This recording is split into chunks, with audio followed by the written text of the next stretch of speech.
జై శ్రీకృష్ణ. సాధారణ మనిషి పండితుడిగా ఎప్పుడు మారుతాడో శ్రీకృష్ణుడు ఇలా చెప్తున్నారు.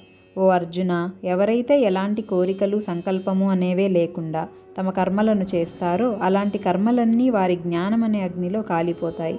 అలా ఆచరించే వారిని పండితుడు అని అంటారు. వారు చేస్తున్న కర్మల మీద, వాటి ఫలాల మీద ఆసక్తి వారికి ఉండదు. అతడు ఎప్పుడూ చాలా తృప్తిగా ఉంటాడు, దేనిని ఆశ్రయించడు. అలాంటి వాడు అన్ని పనులను చేస్తున్నవాడిగా కనిపిస్తున్నా అతను కొంచెం కూడా వాటితో సంబంధం లేకుండా ఉంటాడు. అలాంటి వ్యక్తి దేనికి ఆశపడడు, తనని తాను నియంత్రించుకుంటాడు. అతనికి దేని మీద మమకారం అనేదే ఉండదు. కేవలం తన శరీరానికి అవసరమైన వాటి కోసమే కర్మలను చేస్తాడు. అలా దేహావసరాల కోసం పనిచేసే మనిషి ఏ పాపాన్ని పొందడు. శ్లోకాలు.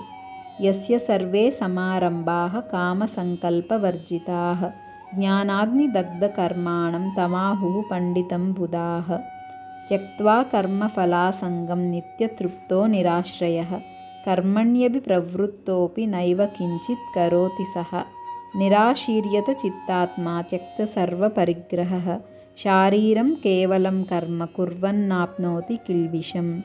జై శ్రీకృష్ణ.